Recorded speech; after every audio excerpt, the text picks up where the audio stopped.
The blaring of my morning alarm pulled me from my peaceful sleep rather abruptly. Okay, I mumbled as I shut the damn thing off. I flew through my morning rituals, ate my burnt toast, and headed to the station. Smith and Johnson were debating about something stupid, again.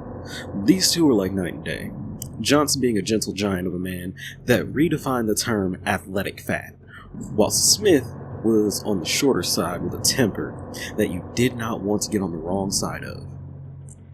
Not wanting to be their tiebreaker again, I tried quickly walking past them, but my efforts were fruitless. "Hey Davis! Super speed or teleportation?" Smith said as he looked smugly at me. "What?"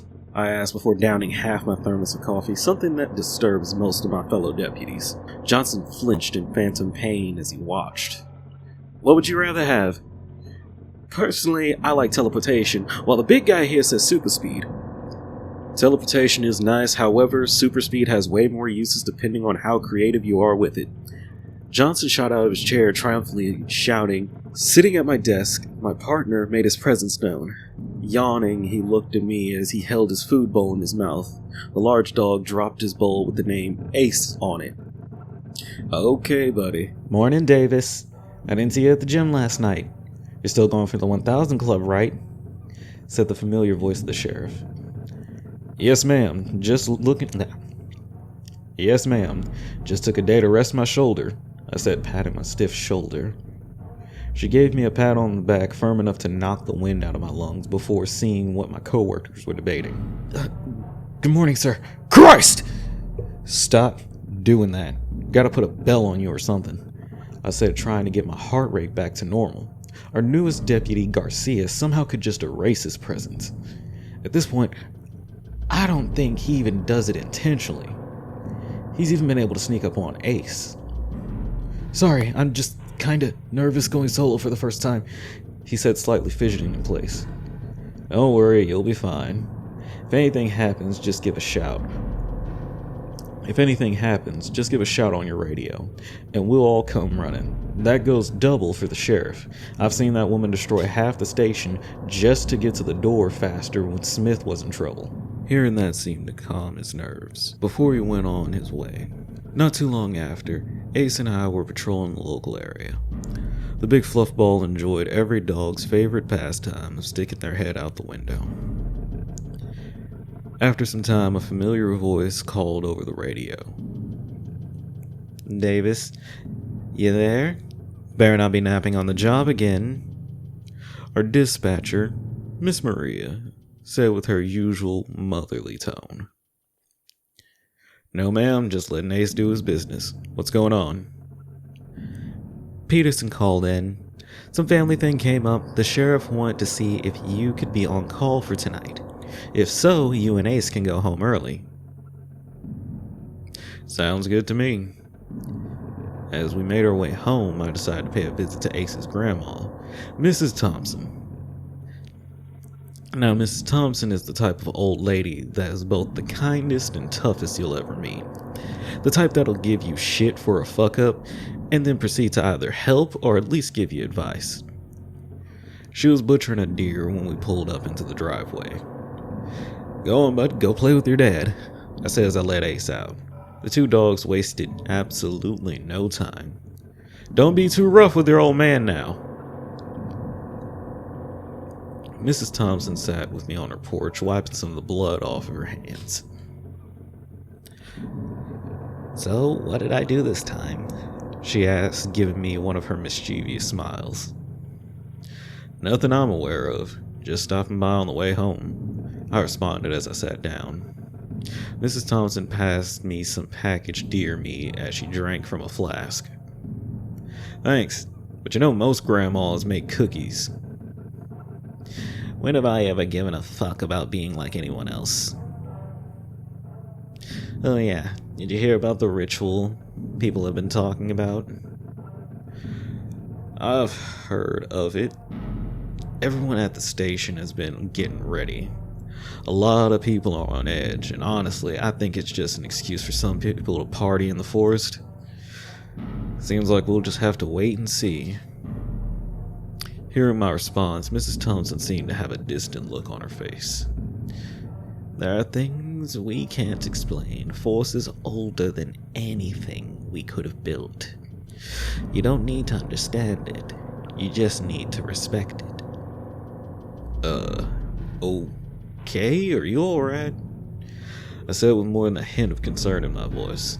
Mrs. Thompson merely nodded her head as she relaxed back into her chair.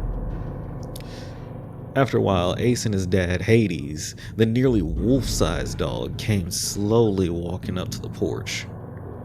Both as happy as two dogs can be. Hades is an even bigger puppy than Ace. Yeah, he's a large dog, but I couldn't see him hurting anything. Hell, he once guarded an injured squirrel until it was healed. Hearing him growl in the direction of the woods that day had me a little uneasy. Anyway, finally home, Ace and I hopped right into bed. I honestly can't remember the dream I had, however it unsettled and confused me. As I got ready for my surprise shift, my house felt ominous. It was as if there was something hiding in the shadows, just out of sight. When suddenly a mass of fur lunged at me. Ace decided I was taking too long, apparently. Okay, I'm awake. Calm down, boy. As I grabbed my coffee, my radio burst to life with the panicked voice of our new deputy. I need backup at the SWR now! The voice of the panicked newbie rang out, causing my ass to shift in high gear. The SWR, the Sykin Walker Ranch, belongs to a young couple that had inherited the property. As far as I'm aware, the place has never had an issue. At least not one where we were ever needed. If something serious enough for Garcia's panicked call is going on, I don't expect it to be pretty. Pulling up to the main house on the property, I immediately spotted Garcia's patrol car. Poor kid was shaking with a 1,000-yard stare. Ace was hyper-focused on the open front door of the house. I could hear a soft growl as we got closer. Easy, boy. We gotta check our guy first, I said calmly, trying to ease him. He seemed to be even larger at that moment, but that might have been a trick of the light. Garcia, what happened? I shouted as I approached him. That's when I spotted the blood. It was all over half of his face. I radioed for medical assistance. Fortunately, it seemed to only be a small cut on his forehead. Unfortunately, that meant most of the blood wasn't his. Ace sat near Garcia in guard mode while I entered the home. John! Melissa! It's Adam! I shouted into the dark house to no response. Flashlight in one hand, I stepped inside. Passing the door, I heard a dripping sound like a leaky faucet. The living room and the kitchen were clear, but that dripping sound persisted. Reaching the second floor, the dripping was louder. It was coming from the master bedroom. My hand was on my pistol as I inched closer to the dark door frame.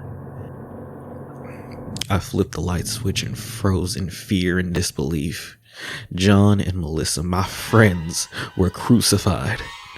John was upside down with his throat slit, and Melissa appeared to be right side up with blood dripping from the bottom of her feet. I slipped and landed hard on my back in a puddle of blood, sending the air out of my lungs. As I tried to compose myself, I heard a loud crash from the back of the house, followed by Ace barking and Garcia firing off a few shots.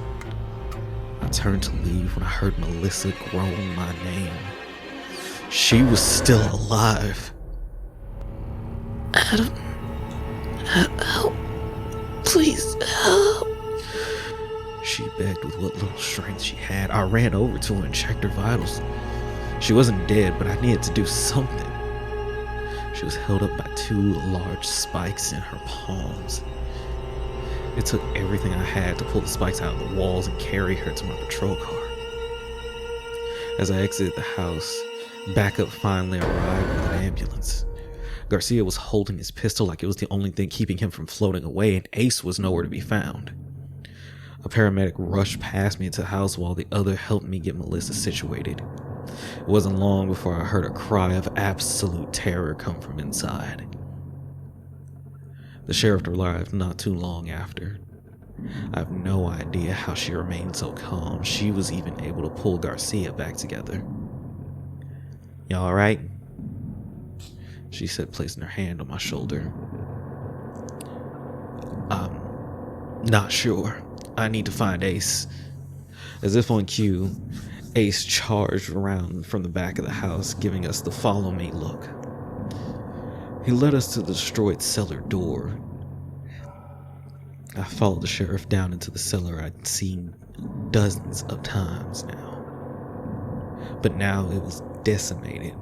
Boxes of stuff were spilled everywhere. Jars for pickling vegetables were broken.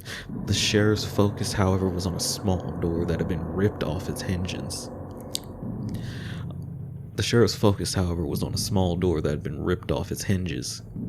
It was a crawl space with a small chest with scraps of a lid remaining. What the hell happened here?